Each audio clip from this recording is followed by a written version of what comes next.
10th standard English medium subject Gujarati poem number 9 હાથ મેળવીએ, જેના કવિ છે નિરંજન ભગત.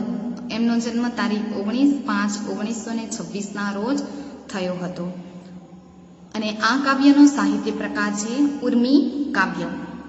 તો આ કાવ્યની અંદર શેની વાત કરવામાં આવી છે? કાવ્યનું ટાઇટલ છે હાથ મેળવીએ. તો આની અંદર શેની વાત કરવામાં આવી છે એ જોઈએ. તો આજના ઝડપી જીવનમાં માણસ જે છે એ પોતાના લોકોની પણ મદદ કરવા માટે તૈયાર નથી, અસમર્થ બની જાય છે. કે આજની લાઈફ જે છે એ એવી બની ગઈ છે, એવી બિઝી થઈ ગઈ છે કે કોઈ કોઈને જોતું નથી, બસ પોતાનો જ સ્વાર્થ સાધે છે કે પોતાનો જ વિચારે છે. કે જ્યારે કવિ અહીં અજાણ્યા વ્યક્તિ સાથે હાથ મેળવવા તૈયાર છે કે અહીં આજના જમાનાની અંદર તો ઘરના સદસ્ય અથવા એક વ્યક્તિ બીજા વ્યક્તિની મદદ કરવા તૈયાર નથી. તો અહીં આ કાવ્યની અંદર કવિએ કે બીજા વ્યક્તિને, અજાણ્યા વ્યક્તિનો હાથ મેળવવા તૈયાર છે. કે હાથ મેળવવો એનો અર્થ શું થાય? કે એકમેકને એટલે કે એકબીજાના સાથ સહકારથી બધાના હૈયા સુધી, હૃદય સુધી પહોંચવું. હાથ મેળવીએ, હાથ કેળવીએ અને એ રીતે હૃદયને પણ આપણે કેળવીએ. એ જ કવિનો સંદેશ છે કે માણસે પૈસો, મોટાઈ, મોભો, પદ એ બધું ત્યજીને, એ બધાનો ત્યાગ કરીને આત્મીયતાથી બધાને મળવું જોઈએ. તો આપણાને આપણું જીવન જો છે એ જીવવા જેવું લાગશે. કે આ કાવ્ય દ્વારા આપણાને કવિ એ જ સમજાવવા માંગે છે કે ક્યારેય પણ આપણી પાસે જે કંઈ ધન, સત્તા, કીર્તિ, સંપત્તિ એ જે છે એની ક્યારેય પણ અભિમાન આપવું જોઈએ નહીં.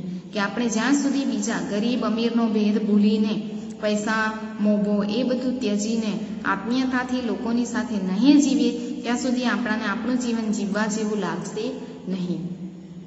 આપણે જાણીએ છીએ કૃષ્ણ અને સુદામા, કે કૃષ્ણ એક દ્વારિકા નગરીના રાજા અને સુદામા જે છે એક ગરીબ બ્રાહ્મણ. તે છતાં પણ જ્યારે એ ગરીબ બ્રાહ્મણ એક મામૂલી તાંદુલ એટલે કે ચોખા લઈને જ્યારે કૃષ્ણના નગરીની અંદર પ્રવેશે છે, ત્યારે કૃષ્ણ ભગવાન કેવી રીતે બધું ભૂલીને, અમીરી ગરીબીનો ભેદ ભૂલીને સુદામાની સેવા કરે છે, એના ચરણ ધોય છે. એ એક ઉત્તમ ઉદાહરણ છે, માનવતાનું એક ઉત્તમ ઉદાહરણ છે. કે ભગવાન જેવા ભગવાન પણ જો એ બધું છોડીને મિત્રતાની કદર કરતા હોય તો આપણે સામાન્ય માણસ કેમ ન કરી શકીએ? પરંતુ આપણે હાલના સમયમાં તો જોઈએ, થોડા ઘણા પૈસા આવી ગયા એટલે અભિમાન આવી ગયું કે આપણાથી નાના લોકોને આપણે જોતા પણ નથી. તો આ કવિ ઉર્મી કાવ્ય દ્વારા, નાનકડા ઉર્મી કાર્ય દ્વારા આપણાને કવિ એટલું જ સમજાવવા માંગે છે કે આપણે બધા સાથે મૈત્રીપૂર્ણ ભાવથી રહેવું જોઈએ. આવો કવિ પરિચય જોઈએ. તો નિરંજન ભગત, જન્મ 19/5/1926. નિરંજન નરહરિ ભગતનો જન્મ અમદાવાદમાં થયો હતો. છંદોલય, કિન્નરી, અલ્પવિરામ આ ત્રણેય કાવ્ય સંગ્રહોની કવિતા લઈ 9 કાવ્ય સંગ્રહ છંદોલય પ્રગટ થયો છે. અને આપણે જે કાવ્ય ભણવાના છીએ હાથ મેળવીએ, એ પણ એમનો કાવ્ય સંગ્રહ છે છંદોલય, એની અંદરથી જ લેવામાં આવ્યું છે. તમને એક વાક્યની અંદર પ્રશ્ન પૂછી શકાય, હાથ મેળવીએ કાવ્ય કવિના કયા કાવ્ય સંગ્રહમાંથી લેવામાં આવ્યું છે? તો આન્સર આવશે છંદોલય. તેમાં પ્રવાલદ્વીપ અને 33 કાવ્ય સંગ્રહો પણ સમાવાયા છે. સોનેટ, પરંપરિત અને ઉર્મી કાવ્યોનું સફળ ખેડાણ એમણે કર્યું છે. આધુનિક કવિતા, કેટલાક પ્રશ્નો, યંત્રયુગ અને મંત્ર કવિતા, મીરા, સ્વાધ્યાયલોક ભાગ 1 થી 8 એમના વિવેચન ગ્રંથો છે. તેમણે રણજીતરામ સુવર્ણચંદ્રક તથા સાહિત્ય અકાદમીનો એવોર્ડ પ્રાપ્ત થયેલો છે. આ પણ તમને એક વાક્યમાં પૂછી શકાય કે નિરંજન ભગતને કયો એવોર્ડ પ્રાપ્ત થયો છે? તો રણજીતરામ સુવર્ણચંદ્રક. કવિએ આ નાનકડા ઉર્મી કાવ્યમાં ભાવ સંવેદનનું મહત્વ સ્થાપ્યું છે. અહીં હાથ હૃદય ભાવનાનું પ્રતીક બનીને વર્ણવાયો છે. કવિ કહે છે કે મારે ધન, સંપત્તિ, સત્તા કશું જોઈતું નથી. એમને શું જોઈએ છીએ? બસ મૈત્રીપૂર્ણ હાથ જોઈએ છે. હું હાથ લંબાવીને તમારા હૃદય સુધી પહોંચવા માંગુ છું. નિસ્વાર્થ સંવેદન બધું સભર કરી આપે છે. તેમાંથી ભાવના કેળવવાનો કવિનો મનોરથ પ્રગટ થયો છે. તે હૃદયૈક્ય નોંધપાત્ર છે.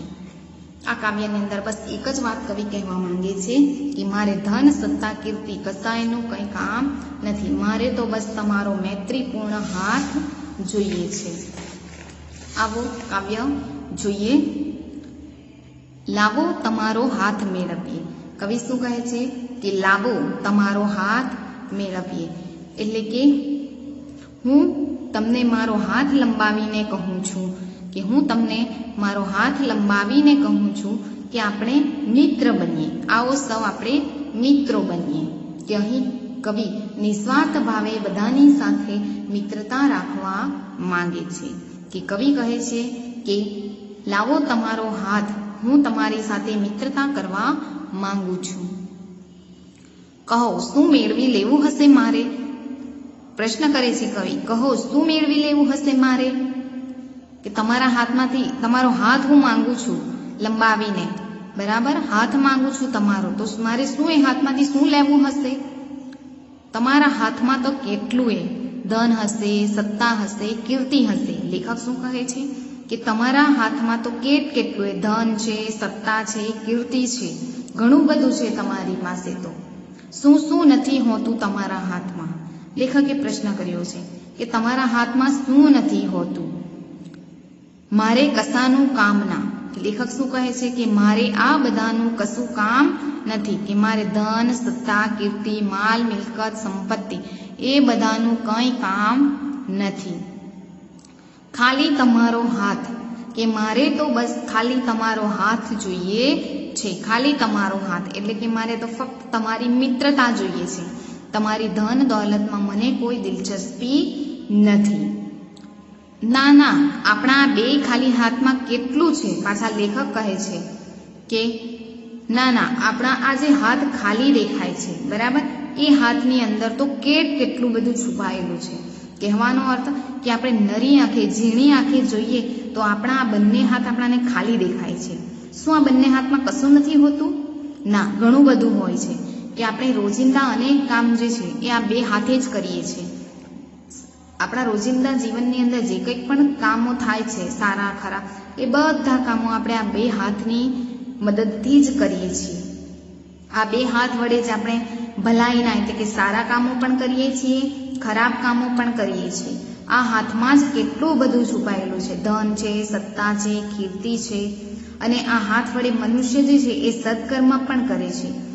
મનુષ્ય જે છે એ પોતાના હાથથી સારા કર્મો કરે તો એને ધન, સત્તા અને કીર્તિ પ્રાપ્ત થાય છે. પરંતુ એ હાથથી એ ખરાબ કામો કરે તો એ ધન, સત્તા અને કીર્તિ જે છે એ બધું ગુમાવી દે છે. એટલા માટે આ ખાલી દેખાતા જે હાથ છે એ ખાલી નથી, પરંતુ એ આપણી દોલત છે, આપણી કિસ્મત છે, એમ કહીએ તો ખોટું નથી. બરાબર છે? આપણા હાથમાં ઉષ્મા અને થડકો. લેખક શું કહે છે કે આપણા હાથમાં ઉષ્મા અને થડકો. ઉષ્મા એટલે કે ગરમાવો, હૂંફ, અને થડકો એટલે થડકવું તે. કે આપણા બે હાથમાં ઉષ્મા છે અને થડકો છે. અરે એના વડે આવો પરસ્પરના હૃદયનો ભાવ ભેળવીએ. કે આ ઉષ્મા અને થડકાથી આવો આપણે સૌ એકબીજાના હૃદય સુધી પહોંચવાની કોશિશ કરીએ. અને બિન આવડત સારું નઠારું કેટલું એ કામ કરતા આપણા આ હાથ કેળવીએ. કે આપણા આ હાથ જે છે બિન આવડત સારું નઠારું કેટલું એ કામ કરતા કરતા આપણે મિત્રતા કેળવીએ.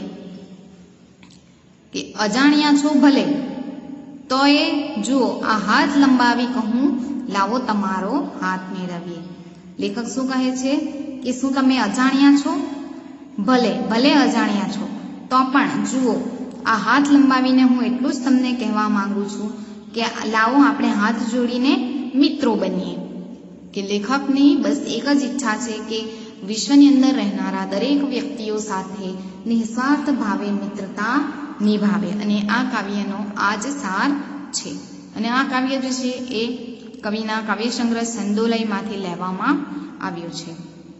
તો આ કાવ્ય પરથી આપણે એટલું જ શીખવાનું છે કે આપણે પણ લોકોને ધન, દોલત, કીર્તિ એ બધામાં દિલચસ્પી લેવાની નથી, પરંતુ લોકો સાથે નિસ્વાર્થ ભાવે મળવાનું, મિત્રતા કેળવવાની, પરિચિત અપરિચિત સૌ સાથે મિત્રતા રાખવાની. બસ એ જ વસ્તુ આ કાવ્યમાંથી આપણાને શીખવા મળે છે. Thank you.